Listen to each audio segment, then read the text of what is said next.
Hey, good morning, guys. It's a good day to be better together. Got my coffee. Uh, kind of came out here a little earlier. Well, I mean, I'm still up at the same time, but I said I'll go ahead on out there. Maybe this morning I can actually catch the sunrise. I don't know. We sprang forward, so I'm not real sure when that'll happen. Right now, but I was having to be too quiet in the house today. According to my watch, man, it's almost 7 o'clock. Man, somebody get on the ball. Um, so we'll start off with some morning praises from yesterday. It was a beautiful day out. I was able to get a lot of stuff done in the yard. My cousin Michelle had stayed over, so good morning, Michelle. Um,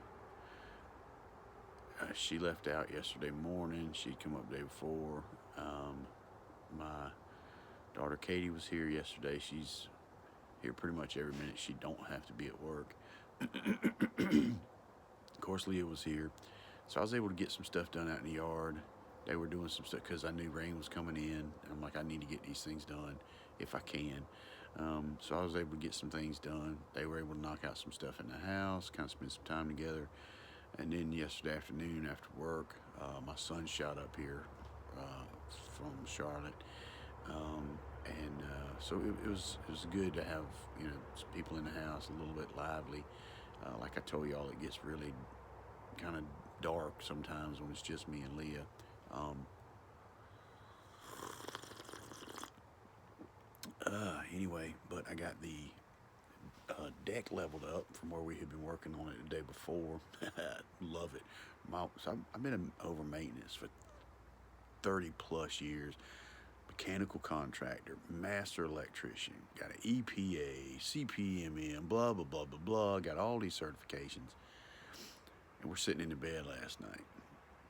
And now my bedroom is in the sunroom. So, and tomorrow, I'm gonna put off, I was gonna talk about something today, but I'm gonna talk about it tomorrow because it won't be as, people go back to work and everything. So I got appointments today. So that's why well, that's not why, but anyway, there's people here this morning, so anyway, I got to operate a little differently. But tomorrow they won't be, and I might try to figure this thing out and shoot it from my bedroom because my bedroom is all windows, and you can just see the woods, and it's just beautiful. But anyway, we're sitting there in the bed, and the wife kind of looks down, and I've got the city coupe. I got lights on the girls, and so Leah can keep an eye on them all night long and stuff. And she looks down there and she sees that deck. Remember, I got certifications, been in maintenance, everything you can ever think of. This is all I've ever done is build things and fix things and do things. And when I work with my wife, I'm the helper. But we're sitting in the bed and she goes, "You level that deck today?" I said, "Yeah, I leveled it." "Did you check all four sides?" I said, "Yeah, I checked all four sides." "Did you go across the middle in an X?" "Did you go across the middle at all?" "Does it look unlevel?" I mean, it looked level to me. It's perfect anyway. So I have to check it in an X when she ain't looking. Um, but anyway, so I did get the deck leveled. Got to finish up the steps here where we pulled the deck away from the boardwalk kind of thing. I went ahead and dressed up that cap. Put a big slab oak that I milled for a step. And then put some flat stone down. So I think it looks good. The wife's like, "Man, you really shouldn't use sand. It's a little wobbly. You probably need to work on that." So we're gonna revisit that if it don't work out. But anyway, I was able to, and felt pretty good about getting those things done. Then I was down at the pit burning off some more debris and doing a few things. So it was a beautiful day. So praise that we were able to get out and do that. Praise that I was able to spend some time with some friends and family this weekend. Uh, Brandy came up. Another little quick story, but so my daughter's sitting at the table yesterday, and she goes, "Dad, this ain't working. I've got to fix this." I'm like, "What are you talking about?" She goes, you've got freaking doctor's papers over here. You got prescription stuff over here. You've got legal documents over here. It is a hot mess. She said, I'm about to take that and I'm going to organize it. And it's, I guess, about an hour or two later, something, I don't know, but there's binders and there's folders and there's all kind of stuff. And that is absolutely my wife's daughter. But then, of course, you got to throw the boys into the mix, right? So Katie does this old beautiful binder, and on the outside of the binder, it's got like patient name, da da da da da da, you know, hobbies, whatever. So Brandon, I guess, pulls that paper out and changes it. You know, patient name is El Palmero, and hobby is raping and pillaging and plundering in the native villages. And so anyway, I got a big laugh out of that. But it's almost like sometimes those guys are working against each other, but it really makes life fun and enjoyable. You know what I mean? It means a lot to me. So anyway, that's a big praise. And the prayers for today. I got a busy day today. When you know, I guess we'll probably get a little breakfast and whatnot. And it's a little cooler this morning. I'm gonna hit this coffee a little harder than I normally do. But so the kids will get up. Maybe we'll scramble some eggs and whatnot, and then we hit the road. We'll go to, I don't know. Anyway, I've got an appointment with one of the doctors. This, you know, there's like 5 or 6 different doctors, surgeons, and this and that are really kind of driving everything right now. And so I'm meeting with one of them. I can't remember which one. And then his is going to he's going to go through the CTs, I think, a little more in depth, and the PET scan a little more in depth, and just really tell us why they think what they think. And, you know, within what they think, here's what we're looking at as far as, I don't know that they've all told me that they do not like giving timelines. Doctors don't like, and I get that, man. Nobody wants to say that to somebody. But anyway, oh, there we go. Jimmy's sending out his morning devos. But anyway, nobody wants to do that, right? So anyway, maybe I get some more clarity. Maybe I get some more questions. It's kind of like I texted some buddies of mine the other day. I'm a big fan of the show Oak Island. You betcha. But I text my friends and I'm like, they gotta find it. They gotta find it fast, dude. I might not be able to see it if they don't.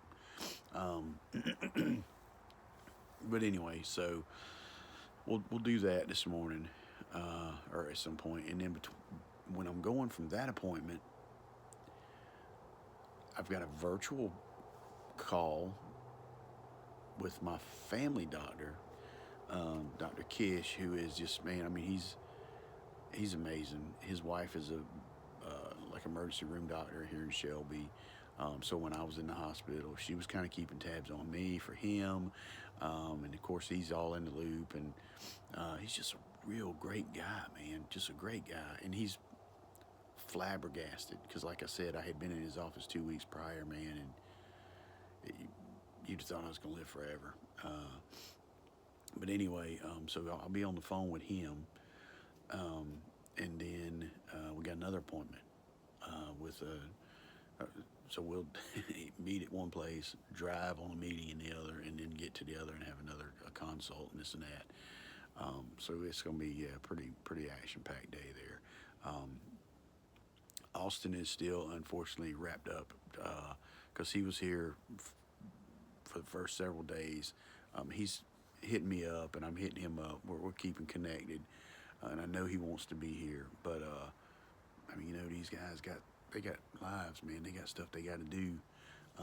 They work for people, and anyway, he's told me, he said, man, I can ride up Tuesday. I get off work at 10. I'll be there at 12. And I'm like, brother, I'll be asleep, man. I mean, I want to see you, and I'd wake up if he came, but it'd be like, hey, I love you. I'm going back to bed. Um, but then he's like, I'd have to leave early in the morning. I'm like, nah, man, just do your thing. We're good right now. I'm woke up above ground, breath in my lungs, so it's all good. Um, but yeah, so within that, and then tomorrow, I'm thinking it's going to be a little bit easier day. I'm kind of hoping, and it might be some rain too. I've been kind of, checking in on keeping up on work stuff, but I'm having to kind of do it when I can. So it's a lot more, 2 o'clock, 3 o'clock in the morning kind of thing, or Saturday, Sunday. It's all over the place, in between this and that. But anyway, so tomorrow I'm hoping to get in there because I think I got some work stuff I really need to find time to do in the morning. But for the most part, like I said, God's given me a peace with this. I'm still prayerfully hoping for some really good news today. I don't think I'm gonna get no groundbreaking. I think they've already pretty much confided in me with everything. I did have a good conversation with that Surgeon Cox the other day on the phone. Um, but it got to. I'm glad the camera's kind of pointing this way because where we were moving the 2 bedrooms and stuff, um, got a lot of furniture on the porch, heavy furniture too. And I got to figure out how to get it from here to there. But I got my boy here today. Brandon's here today, so we'll figure that out. But they seem to like the way we set it up. The loft, we got a couple double beds up there, and it's a real big room, and there's a little sitting area with a TV. Because it used to be when Lee and I were up there, the kids would come. We got this big monster TV in this sunroom, which is now my bedroom. So I got a monster TV in my bedroom. They used to go out there and they'd play switches and just do all kind of real cool stuff. And I get a little teary-eyed every time I talk about it because I tell people all the time that that's what's really given me a lot of peace. I mean, God's given me peace, but He's also surrounded me with people that really love me and really care about me. And I've, for years, when we lived in Columbia, we had the 3 kids living at home, and it seemed like every day of my life, every one of them kids had 1 or 2 friends at the house. So, I mean, it would not be unusual at all. I mean, it was the norm to come home and there'd be 4 or 5 in the garage jamming, a couple more in the living room eating, go in the dining room just eating everything they could get their hand on. And my daughter kind of in and out, but I was raised the only child, so there was a lot of quiet in my house. So that's why I talk all the time, because I just want to know there are people, and I want to be a part of. I don't like silence. I just don't. We'll be riding down the road, and I'll just say something to Brandon, and he'll be like, 3.5 minutes. 3.5 minutes is all you could give me. You went 3.5 minutes without talking, brother. But anyway, that's just how I am. I love to hear the noise and the chatter and the laughter. I sleep much better when I can hear my kids carrying on and hackling and stuff like that in the house. Same thing with Leah. We've grown accustomed to it, which is a good thing because they're the same way. When they were babies, I remember me and Leah were not like, go put them in a room and shut the light, quiet. Everybody in the house got to be quiet. The baby's sleeping. We're like, nah. He'll get tired. He'll go to bed. And my kids to this day, I could go in there and remodel that freaking house right now, and Brandon would not wake up. So if you're raising little babies, don't try to keep everything quiet, man, because the days and time's going to come when that's going to be a problem, when you can't be quiet and they won't be able to sleep. So just keep doing what you're doing and put them down when they're tired. I think that's probably the key, though, right? Is get them tired. Yeah, work them when they're little even. And I did. Man, I had mine riding on service trucks when they wasn't big as a minute. I can remember Austin, I took him a couple jobs And I tell them always, I say, you work like a grown man, you get paid like a grown man. You work like a 5-year-old child, I'm gonna give you 50 cents an hour or something. Um, and I got a couple real cool stories, but I ain't gonna tell them because they'll also probably get mad at me or whatever. But he was quite the character on the side jobs. Paid Brandon a couple summers because all my electricians had DUIs and couldn't drive. So I paid Brandon good money to just go pick them all up and take them to the job and knock it out, and then to tell on them. Yeah, I told him, when you get there, you got to help them and do what you got to do. But you tell me when they taking lunch. You tell me how long they taking lunch. And you tell me what they getting done. Because I was still working for DOC, so I'd be on the job somewhere, and Brandon, whatever it be, well, I guess he was at least 16, running a job. Good for him, though. But anyway, I'm just kind of rambling on this morning, but I did have last night. I'm really, so I'm a bonehead. I love to eat. I don't eat because, well, now I do eat more because I'm hungry, but I mostly eat because it tastes good. That's the big selling factor for me. So my wife cooked up one of my favorites yesterday, and I didn't eat too much, I think in the morning I had and they tell you when you're dealing with pancreas issues, it's odd, but they don't want you to eat a lot of protein. But I still try to get enough protein. I don't care what they say about that. The body needs protein. So I'll get me a little. I've kind of compromised, and I'm drinking the Atkins protein drinks now, so that I can get protein but not a lot of calories and this and that. At least getting some protein. So I had some a protein shake in the morning, Atkins. Then I had a little bit of eggs for breakfast, and then last night I had my wife cooked one of my favorites, chili, and I don't know that I ate too much. But anyway, last night I started having a little pain. Again, I hadn't had pain in probably 2 days. But it's, but anyway, and I was telling her, she's like, take a pain pill, take a pain. I said, nah, man, we're not there yet. They've given me a truckload of pills to bring home and everything, and I told y'all a couple times I'm not taking them.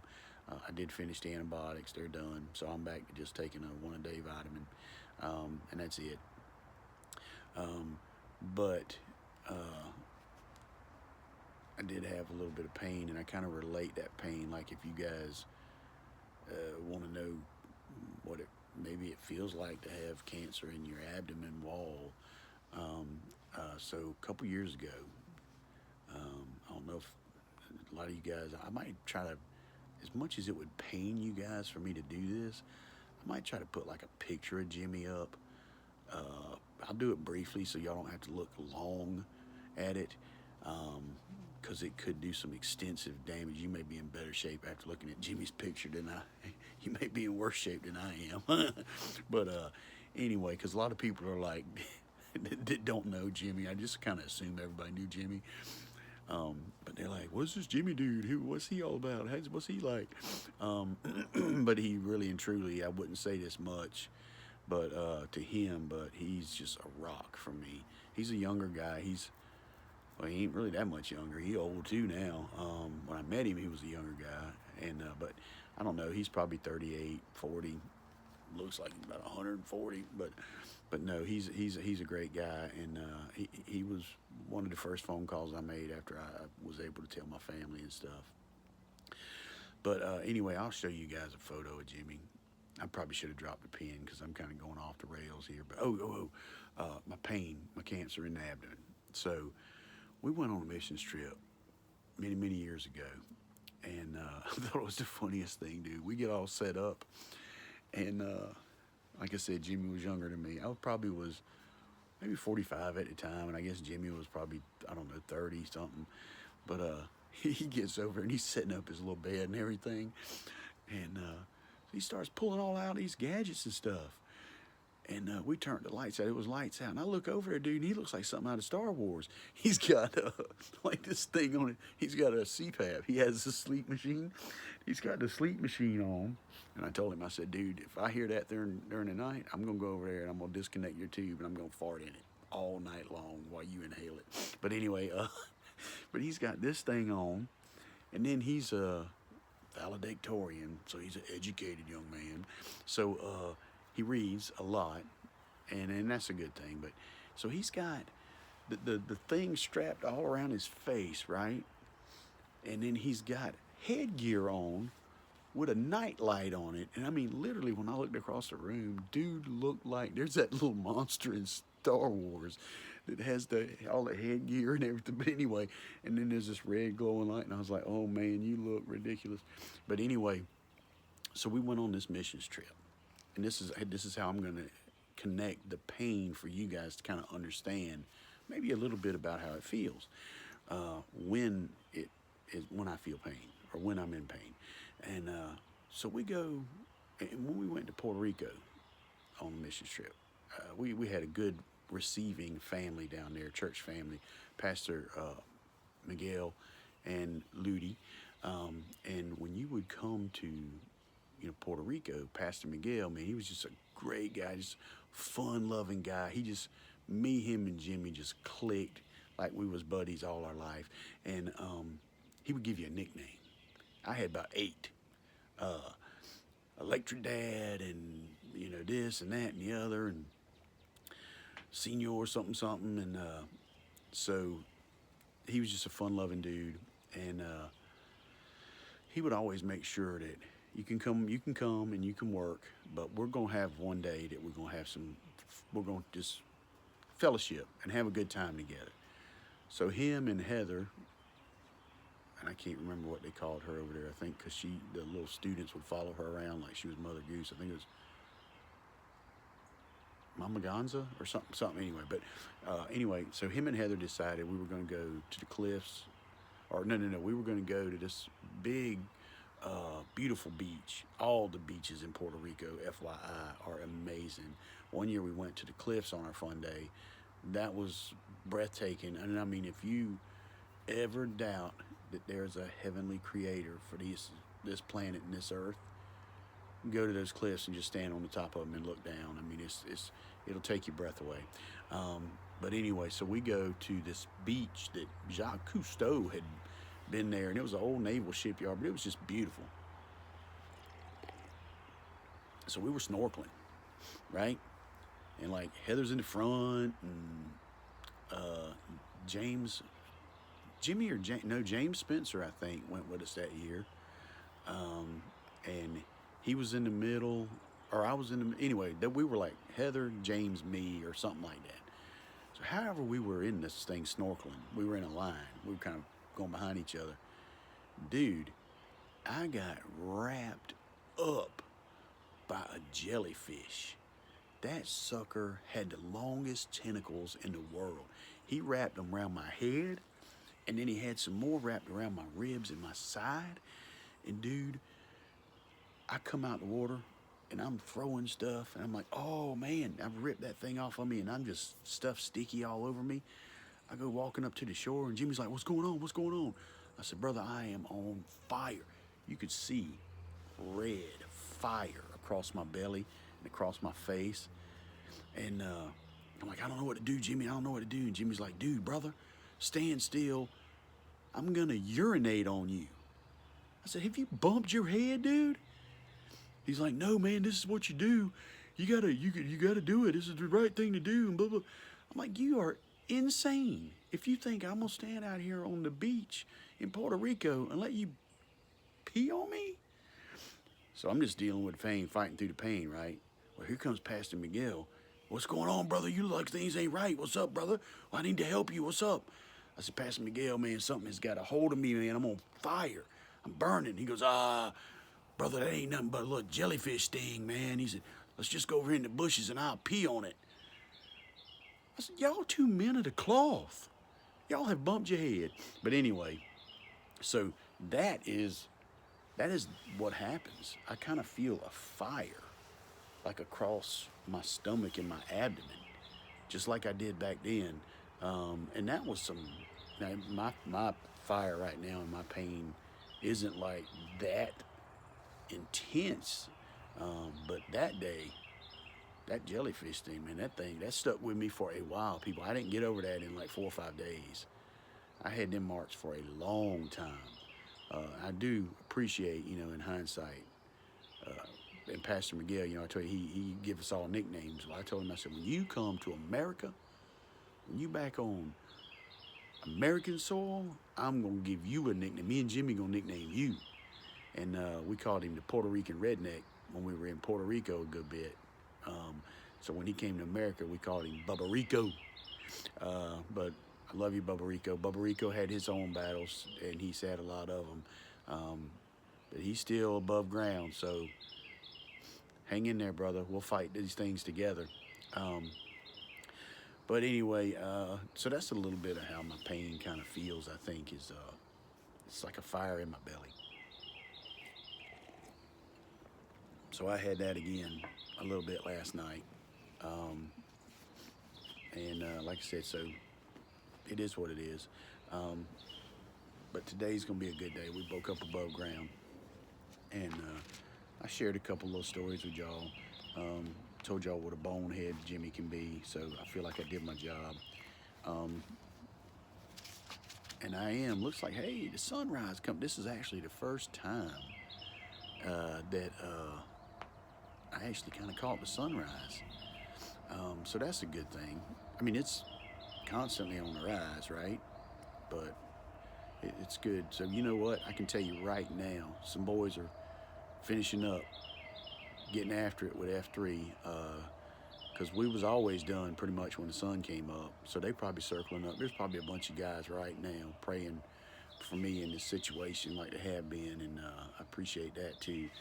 But if I can make these words out, the thing I wanted to, because before I came out here, I've already kind of got into the word, read a little bit. Oh man, are you serious? I'm not gonna be able to read this. Man, isn't that pitiful? I just want to blow it up, like your iPhone. Whoop. Basically, what I was reading this morning was in First Timothy, and it's Paul. Because one thing you're gonna learn about me. I'm a big fan of Paul, man. I am a big fan of Paul. And the thing that I love, and I probably said this already, the thing I love about Paul, I relate to Paul because I was a very passionate guy when I was, and I got a fella coming up here this coming weekend, and I'm kind of looking forward to talking to him about this. I ain't gonna back him under the bus, but I will say Jennifer Kinlaw is a real close friend and family. She is a youth minister or whatever at her church, and then she's just been a big part of our life. She loves my kids, man, as much as anybody could. And so her husband is a real good guy, but I think we had a similar path. I think for a long time he would go to church with his wife, and he would be a part of things at the church, but he didn't necessarily believe. And that was me. For 40 years, I'd go to church with Leah, and I told y'all about my conditional prayers to God and this and that. But so anyway, I want to talk to him about that, because I don't know if I'm agnostic or atheist, or I don't know if I was agnostic or atheist, but I'll get some clarity on that. But anyway, love Paul, because you guys remember and don't ever forget, Paul was a warrior for God, but Paul was also not a warrior for God. He was very educated, and he was on the other side of the fence. He was persecuting Christians. So I often think about, he was serving sincerely. He had he was sincerely wrong. All of that passion and all that fire he had in his belly, he was persecuting Christians until God put it on him one day. And then, he was on God's team. And then he took that same passion to serve God. So that's, I was doing that. I mean, I had the same passion when I wasn't serving God as I do now that I am. But anyway, so Paul kind of was mentoring Timothy. Timothy was a good dude, and Timothy, uh,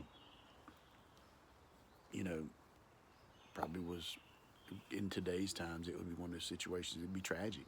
Um, what happened to him, and he was, from what I gather in the reading, I think he was a younger guy that Paul was mentoring. And I mean, I think it really just devastated Paul in the ministry when Timothy, met his end.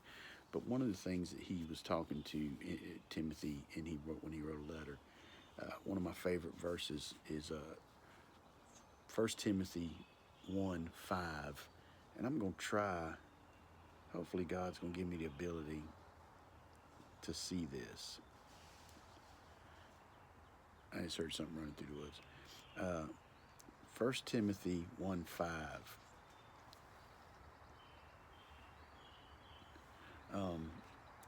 Now the goal of our instruction.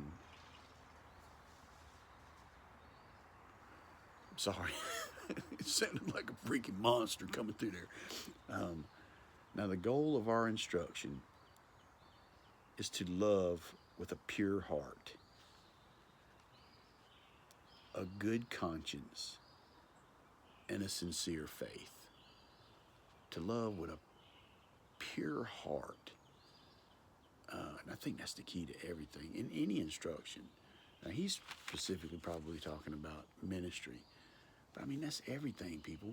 At work, everywhere. We talked at my work, we talked a lot about a lot of things, one team, this, that, and the other. But a part of that is having hard conversations with people, doing what we call straight talk. And I think this can apply to you if you're trying to straight talk somebody too, right? If you're not doing this out of like personal anger, and anything comes from anger, people's wrong, get rid of that. But if you sincerely go in there with a pure heart, hey man, I need to talk to you about this thing that you do. It's nothing personal, but I think this can help you be a better person. And if that's coming from a place with a pure heart, and you got a clear conscience in delivering that message, and you're being sincere, you know what I mean, and not hurtful, this scripture, this applies to each and every one of us in everything that we do. So I always try to remember in anything I'm doing to just kind of keep focused on that pure heart, a good conscience, and have a sincere faith. But a big part of that verse, when we talk back to Paul, is make sure that you're not sincerely wrong in that faith. So do some reflection on that, because there's a lot of different things out there that you can believe. And I think I've shared this with you guys, but the thing that started, and I mean, I give a lot of praise to a lot of great Christian mentors.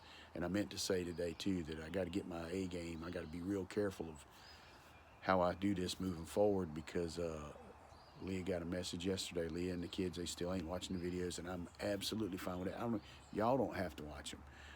If this isn't good for you, or then don't watch it. But Leah got a text, and she adores her Aunt Bert, and she's gonna probably lean real hard on her Aunt Bert right now because she lost her mama and her grandmama, and that's Leah's go-to. Always has been. Even when her mama and her grandmama was here, she'd go to her Aunt Bert. But she hit me up yesterday. She goes, "So Aunt Bert is gonna start, man, y'all go on. Aunt Bert is gonna start watching your videos." And I'm like, what? Oh boy, I got to get it together, because Aunt Bert and Uncle Joe are two of my favorite people in the world, and two of the most spiritually strong influences you could ever be around. I thought about it over time, and I'm like, I read that book. I didn't read the whole book by Denzel Washington, A Hand to Guide Me. I read Denzel's portions because I love Denzel Washington, and then I picked out a few um, that I wanted to read. But the hands that guided me, and I give a lot of credit. I'm saying like, man, my dad, not early on, from my dad, but in the last, I guess probably decade, I've seen my dad really kind of get back into who he was. Really, his faith is really just kind of bang. He's all over the place now. He's knee deep in doing work. It's good for him. So obviously, my dad would be influenced spiritually. My wife's grandfather, Raymond Truitt, and he's another warrior that's went on before us. He fought a life-threatening disease or illness, but he was one of the first ones. I remember he suckered me into church. I loved to fish and I loved to hunt, and heard Granddaddy was amazing at it. He was one of those people that was almost like going with a professional guide. If you were blessed to get to go hunting and fishing with Raymond Truitt, you was gonna catch something. So he took me fishing, and then he was like, "Well, I'm gonna fry these fish up next Friday night at the church." He said, "It's a men's group," and I was like, "Y'all gonna, y'all read the Bible and stuff?" He's like, "We just eat fish and hang out and talk about whatever comes up." Well, I didn't know at the time. About the only thing coming up was Jesus and the Bible. But I went, and I loved the fish. It was good, and the fellowship. So anyway, he did what he was supposed to do. He was looking out for his baby, his granddaughter, and if she had if she had married a ruthless dude, he could fix that. He knew he could fix that through Christ. But my dad, Raymond Truitt, and there's several others, Travis Dodderer, Jimmy Parrish, Pastor Tim, Tim Raymond, Bubba Davis. I mean, the list goes on and on and on. But at the top of it, and I don't ever rate people in numbers. It's just these people as a whole. But her Uncle Joe and Aunt Bert, just really amazing. So anyway, I'm gonna try to polish things up, make sure I behave. But I do just wanted to kind of share with you guys. So remember today to get after it. We're above ground. We got breath in our lungs. Love the people around you. Love what you do. Don't do anything, man. I mean, don't dread doing anything. Find the joy in every little thing you got to do. I don't know who anymore. I said for years, my granddaddy said this. I don't know that he did, but somebody once told me that if you find a job you love, you'll never have to work a day in your life. Well, I'm going to stretch that around. I think you can find the joy and love in any job too. There's always a way you can have a positive influence on the people around you and make a difference. So remember 1 Timothy 1:5 today, and do it with a pure heart, a good conscience, and a sincere faith. But anyway, sun's up. This video ran a little bit long. Tomorrow, I want to talk to you guys. I had told y'all last week that it's been on my heart to talk a little bit about this thing that we did in Bible study a couple years ago. We're going to talk about that tomorrow. I had said today, but under the circumstances, I wanted to try to keep it down and be quiet, blah, blah, blah. But anyway, look back there. Sun's up, baby. It's a beautiful day. So you guys have a great day. Be blessed. God bless you. And I'll get some news today, and I'll share it with y'all in the morning.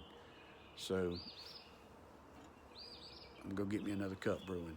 God bless you. I love each and every one of you.